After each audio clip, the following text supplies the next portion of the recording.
और इस चुनाव में बीजेपी के लोगों ने साफ कह दिया है, उनके नेताओं ने, बड़े बड़े नेताओं ने कह दिया है कि वो इस संविधान को बदल देंगे, खत्म कर देंगे, फेंक देंगे। స్నేహితులారా, ఇప్పుడు జరిగేటటువంటి సార్వత్రిక ఎన్నికల్లో భారతీయ జనతా పార్టీకి చెందినటువంటి పెద్ద పెద్ద నేతలు, గొప్ప గొప్ప నేతలు పెద్ద పెద్ద వేదికల మీద ఈ రాజ్యాంగాన్ని సమూలంగా మార్చేస్తామని, ఈ రాజ్యాంగాన్ని తీసేస్తామని బహిరంగంగానే చెబుతూ ఉన్నారు. ये चुनाव दो विचारधाराओं के बीच में है। इंडिया अलायंस, राहुल गांधी, मल्लिकार्जुन खड़गे जी, रेवंत रेड्डी जी कहते हैं कि इसको बचाना है, इसकी रक्षा करना है। ఈ దేశంలో ఎన్నికలు ఇప్పుడు రెండు సమూహాల మధ్య జరుగుతున్నాయి.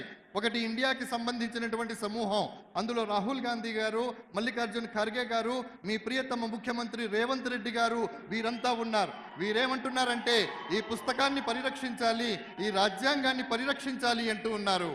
और नरेंद्र मोदी, अमित शाह, आरएसएस के नेता कहते हैं इस किताब को बदल दिया जाए, इसको फेंक दिया जाए. నరేంద్ర మోడీ గారు అలాగే ఆర్ఎస్ఎస్ మిత్రులు ఏమంటున్నారంటే ఈ పుస్తకాన్ని సమూలంగా తీసేయాలి, ఈ పుస్తకాన్ని పూర్తిగా మార్చేయాలి అంటూ ఉన్నారు.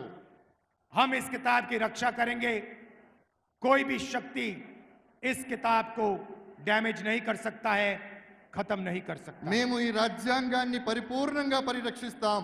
ఏ శక్తి కూడా ఈ రాజ్యాంగాన్ని మార్చడంలో కానీ సమూలంగా తీసివేయడంలో కానీ ఏమాత్రం సాహసించలేదు.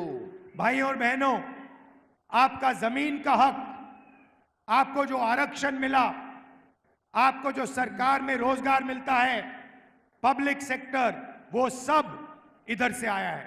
దేశంలో మీకు ఏవైతే సౌలభ్యాలు దొరుకుతున్నాయో, భూమి దొరికిందో, పథకాలు దొరుకుతున్నాయో, ఈ రోజు మీరు ఒక ఓటు వేసేటటువంటి అర్హత కూడా కలిగి ఉన్నారో, అదంతా కూడా కేవలం ఈ రాజ్యాంగం ఉండడం వల్ల మాత్రమే సాధ్యమవుతోంది. नरेंद्र मोदी चाहते हैं कि सारी की सारी राजनीति 22-25 लोगों के फायदे के लिए हो. నరేంద్ర మోడీ గారు కేవలం 20-25 మందికి మాత్రమే ఈ దేశంలో ఉన్నటువంటి ప్రయోజనాలన్నీ చేకూరాలి అనుకుంటూ ఉన్నారు. उन्होंने पब्लिक सेक्टर को, सरकारी कंपनियों को प्राइवेटाइज किया. వారు దేశంలో ఉన్నటువంటి పబ్లిక్ సెక్టార్ అంటే ప్రభుత్వ రంగ సంస్థలన్నిటినీ కూడా ప్రైవేటు పరం చేస్తూ ఉన్నారు. क्यों किया? रिजर्वेशन को हटाने के लिए किया. ఎందుకు చేస్తున్నారు మీరు ఆలోచించండి. కేవలం రిజర్వేషన్లు నిర్మూలించడం కోసం మాత్రమే ప్రభుత్వ రంగ సంస్థలు ప్రైవేటు పరం చేయబడుతూ ఉన్నాయి. देश में और सरकार में ठेकेदारी प्रथा चलाते हैं. क्यों चलाते हैं? रिजर्वेशन को खत्म करने के लिए. దేశంలో ఉండేటటువంటి పెట్టుబడిదారీ వ్యవస్థను పెంపొందించేటటువంటి ప్రయత్నాన్ని చేస్తున్నారు. ఎందుకు చేస్తున్నారు? కేవలం రిజర్వేషన్లు తొలగించాలి అనేటటువంటి ఉద్దేశంతో మాత్రమే ఈ కుట్ర జరుగుతూ ఉంది.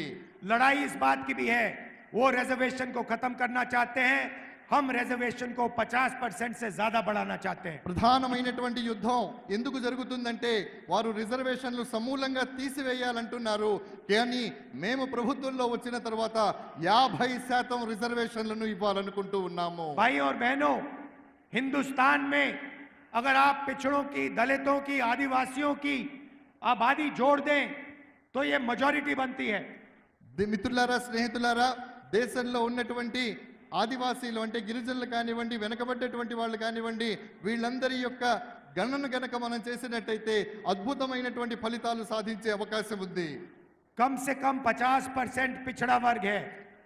కమ్ సే కమ్ అంటే కనీసం 50% మంది వెనుకబడినటువంటి తరగతుల వారు ఉన్నారు. 15% दलित, 8% आदिवासी. 15% దళితులు, 8% ఆదివాసీలు ఉన్నారు. 15% माइनॉरिटी और 5% गरीब जनरल कास्ट के लोग. 15% మైనారిటీలు ఉన్నారు. మిగతా 8% ఎవరైతే ఉన్నారో వారంతా జనరల్ కేటగిరీకి చెందినటువంటి వాళ్ళు ఉన్నారు. अगर आप इन सबको जोड़ दो 90% से ज्यादा बनता है. మీరందరినీ కన్నా కలిపినట్టయితే వీరందరూ 90%కి సరిసమానం అవుతారు.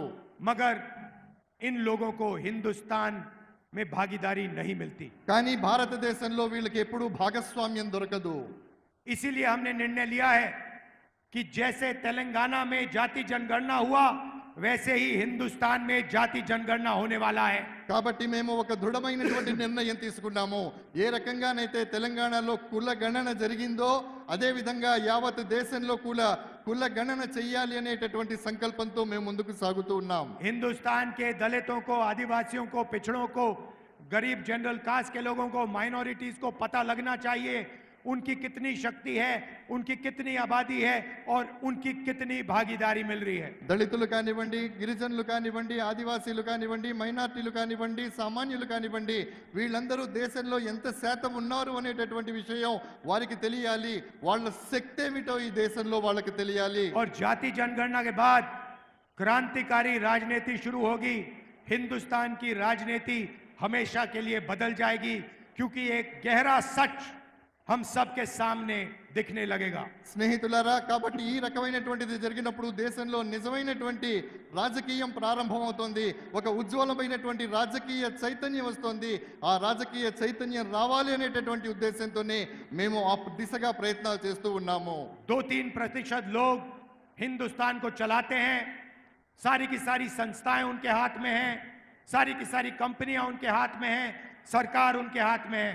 जाति जनगणना से पता लग जाएगा, इसकी सच्चाई सारे हिंदुस्तान को पता लग जाएगी। కేవలం 2% మంది ఎవరైతే ఉన్నారో వాళ్ళ చేతుల్లోనే సంపద మొత్తం ఉంది. వాళ్ళే ఈ రోజు దేశాన్ని శాసిస్తున్నారు.